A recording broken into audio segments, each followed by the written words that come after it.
What if there are absolutely no comparables when you're trying to buy a house?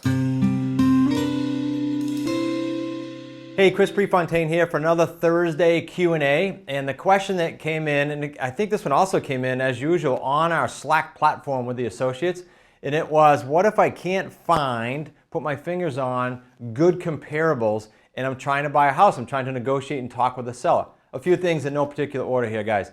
First of all, the simplest thing, okay, it's not brain science, this first point, is to act like a buyer for a second.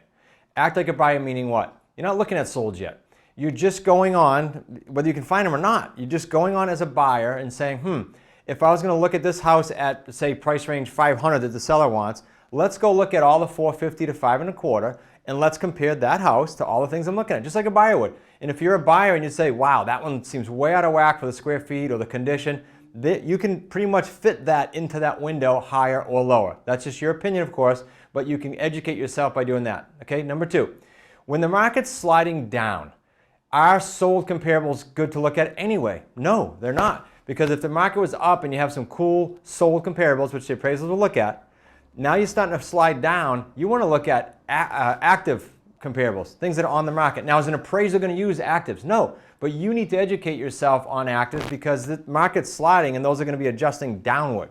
Super, super important. Now, what if it's trending upwards? Solds are your only thing you can do. That cap's going to go up and up and up, but solds are where you're going to go if the market's just trending upwards. Now, third, use the fact that you can't find a comparable to speak with the seller and get on their side of the table, meaning you want to explain to them or remind them that, look, I don't make the comps up. You don't make the comps up. I'm on your team. I'm trying to find the value of the house here. Unfortunately for you and I, the market makes the comps up. And so if we can't find any, we're going to have to adjust to the nearest comp. So you can use that to negotiate price or keep their price. Probably many realtors and buyers won't go after that price and get a longer term. Say, okay, look, we're not finding the comparables. I tell you what, I'll give you your price. I think it's overinflated, but I'll give you your price as long as I can have my term. And push that thing out 10 years if you can, if not at least 4 or 5, okay? Number 4, you could say to them, look, and I used to do this years ago as a realtor. You could say, why don't we do this? We're obviously not coming to terms. We can't find a comp. Let's hire an appraiser. It's their job to do that. And we'll but we'll rely on that third-party appraiser. Neither one of us knows them, okay? It's a third-party, non-related. And whatever that appraisal comes out to, that's what we'll go to. Now, that's risky for them because it's probably going to come down. They're better off going to their price and giving you your term, okay?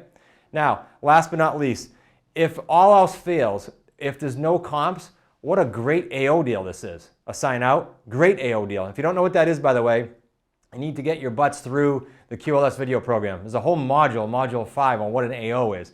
But what a great chance to say, look, all right, I'll take it at your price. I'll bring it to my market and see what I can get.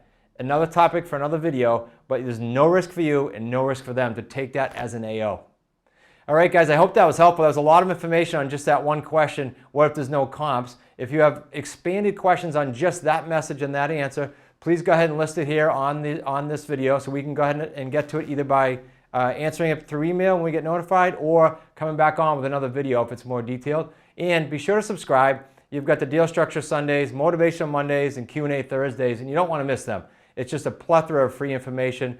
Also, if you haven't attended our only 2 annual events every single year, get yourself registered ASAP. They're not marketing events. They're not free events to sell you something else. There's very specific business scaling secrets in the spring. In the fall, it's our QLS live event, and it's a large one, and it sells out every single year. Get your butt registered, and I look forward to meeting you there.